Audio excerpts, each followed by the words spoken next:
Most BJJ injuries happen before the roll even starts. If you're skipping your warm-ups or just doing random stretches, you're setting yourself up for sluggish rolls and a higher injury risk. Today, I'm breaking down the best pre-roll warm-up routine to protect your joints, activate key muscles, and sharpen your movement. Whether you're training solo, just rolling at class, or competing. Jiu-Jitsu is a full-body sport that demands fluid and stable movement through big ranges of motion. Having a solid warm-up ensures your body moves smoothly, seamlessly, and explosively when it matters the most. What's up, guys?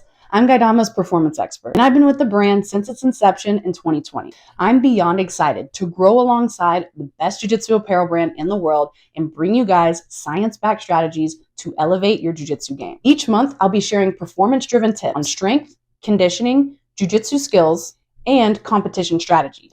Everything you need to train smarter and roll better. Whether you're here to sharpen your technique, prepare for the highest level of competition, or just have the coolest gear on the mat, we've got you covered. Before we get into movement, we're starting with some quick foam rolling to prep the fascia. This is a thoracic spine extension. This helps you open up your upper back and counteracts constant flexion we see in jiu-jitsu. Warming up the spine in all directions sets the tone for smoother movement and better posture on the mat. From there, we hit the lats and the pecs, two key areas that tighten up fast and contribute to shoulder and neck overuse injuries if ignored. Then move into the lower body. Hit your adductors, hip flexors, TFL, quads, hamstrings, calves, and the glutes. About 10 to 15 slow passes per area is plenty. Whole foam rolling should take no more than 5 minutes. You want to keep it efficient and get your body ready to move. We're going to start with the neck, which takes a beating in BJJ. You should be able to move your neck pain-free in all directions, at least 30 degrees. From there, we're going to go into these lateral side bends, which open up the torso and lats, giving you more fluid movement, rotation, and flexion through the spine. Next, we're going to do these fingers interlaced wrist rolls in both directions. These, along with wrist flexion and wrist extension, are essential, especially if you train in the gi, where tight forearms, wrists, and elbows are common hotspots for overuse injuries. These scarecrows are a great checkpoint for shoulder health. Keep your upper arms parallel to the floor and your elbows at 90 degrees as you rotate in and out. Then we hit these 90-90s. From here, we further mobilize both shoulders simultaneously into internal and external rotation. Next, you want your index fingers parallel for proper hand placement on the mat. Get into this quadruped position with live active toes. You're going to slowly bring body weight over your wrists to promote wrist extension. After you do those, you're going to do what's called hand pump, lifting the heel of your hand and pressing it down to the ground like so. Over time, this will strengthen your wrists for scrambling and heisting. Staying in that quadruped position, we're going to do these thoracic rotations. Thoracic mobility is essential for fluid movement and overall shoulder health. Make sure you don't make this common error of having the hips swing out when you rotate. We want the rotation to come from the thoracic or upper spine, not the lumbar spine, which is the lower back.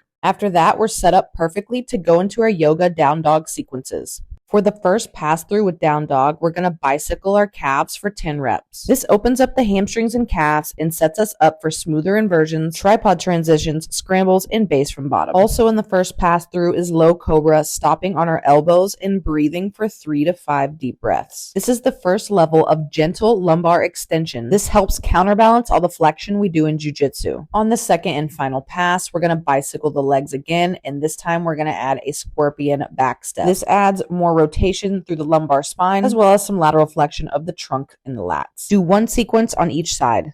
Final pass with a yoga up dog, also known as cobra, where we're going to untuck the toes, press through our hands, while keeping them close to the rib cage and lift the chest. Adding a second element of focus, which is extending the neck. This is our second checkpoint. We want pain-free neck extension, at least 30 degrees. Settle into child's pose for 1 to 3 breaths. Then gently walk your hands side to side to further stretch out the lats and prep the spine for flexion. Do yourself a favor and don't skip this pro tip. We're going to do some quick prone T's and Y's with isometric holds to lock in the mobility we just created. Start with 10 reps on the T and focus on a clean scapular squeeze. After 10 reps for strengthening, you're going to lock in a 10-second isometric hold for muscular endurance. If your form here is good, you're going to progress to the Y and you're going to keep your thumbs up. Contraction is going to come from your scapula and nowhere else while keeping your elbows as straight as possible. After 10 reps for strength, we're going to do a 10-second isometric hold with the thumbs up for muscular endurance. This is one of the most simplest and powerful things you can do to protect your neck and shoulders long term.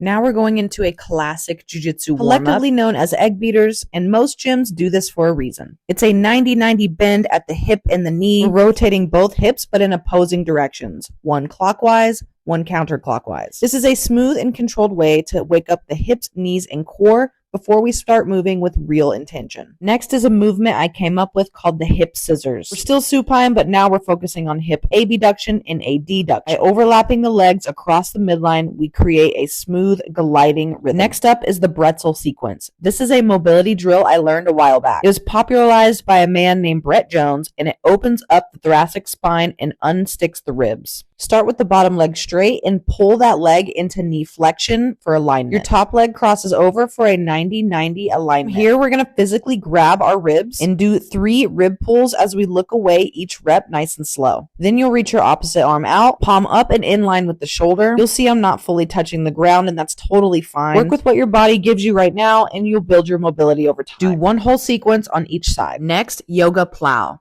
Hands support your back and knees stay fully extended. The goal is to touch your toes on the ground behind you with straight legs. You'll want to bend your knees, but don't. This is key for healthy hamstring mobility and safe inverting. If you can touch your toes to the ground, you're going to do these plow walks. Tiptoe side to side to prime for the inversions next. These crucifix rolls are a foundational drill for creating smooth and controlled shoulder rolls. You can find this one and many more I'm about to mention in John Danaher's solo BJJ training drills for free on BJJ Fanatics. Right after these, you're set up for a smooth transition into a traditional style forwards and backwards roll to reinforce timing, balance, and coordination. Now we're going to start opening up our hips with some relaxed half-kneeling mobility work. Start with one knee down with a hand assist and the opposite leg extended out to the side. Keep the heel grounded and play between heel down and toes up position as you gently rock through your available range. Next, we move into a split stance position like so. You can have the back knee down for a more relaxed setup or lifted if you want to keep it more active. From here, we're going to go into what I call a hip opener trilogy. It includes 3 movements. First is the split squat pry. Use your elbow or your hand to gently push the knee out and away while your front foot stays flat. Go directly into a thoracic rotation where the goal is to touch the elbow down on the ground, then turn towards your front leg as you reach your arm up to the sky. And last is a blocked hip rotation. Now, instead of pushing the knee out, we're going to prevent it from coming out by placing our hand on the outside of our knee. We gently drop the back hip towards the ground. This is working on an aspect called hip internal rotation. Shifting to another hip opener in the frontal plane with a concept called triple flexion. This is an incremental lateral squat with a hand assist, progressively getting lower each rep. The goal is to keep a flat foot and move into deep flexion at the ankle, knee, and the hip. As you get deeper, maintain an upright posture with your chest high. I should be able to read the words on your shirt or your rash guard. This movement is especially important for jiu-jitsu, particularly for guard passing, where you need the ability to squat low, stay balanced, and maintain posture as you pass side to side, ideally getting to an end range with a hand assist like you see me doing here. The lateral squat progression flows directly into the knee drop to long step drill, 1 to 2 easy reps each side. I picked this drill up from Art of Jiu-Jitsu's black belt, Tynan Dalpra, who teaches this fundamental body movement on his long step masterclass that you can find on AOJ.com. This is his patented knee drop, forearm drop to tripod. Next up is an essential move called the bridge. This is the foundation for many aspects of jiu-jitsu, including escaping bottom pins,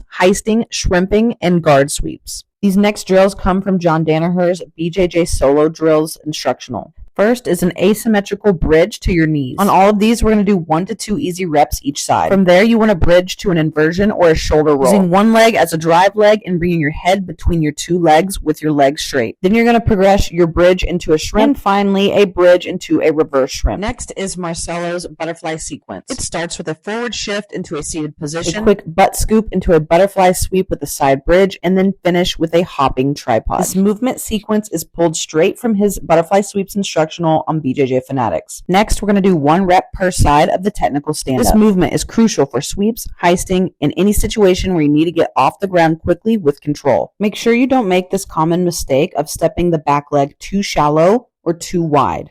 Both will leave you with an unstable base. Capping off our groundwork with an arm drag to heist and an ankle pick from seated guard. And just like earlier in the video, here's another Jordan's pro tip. This time, it's to bulletproof your knees and your lower back with a movement called the hip airplane. Use a wall to hand assist for balance as much as you need, but as little as you can. You just earned all this new range of motion through the hips, and now we're locking it in by stabilizing and controlling those end ranges. Now that we've stabilized the hip, we're going to transition to stand-up drills of your choice. This part is simple. Just pick movements that fit your body type and preferences. And finally, if you're not currently doing any handstand or cartwheel work, I highly recommend you start. This is going to wrap up your warm-up. Handstand training helps you scramble more effectively, post with control with a strong shoulder. These are skills that carry directly over into chasing the back.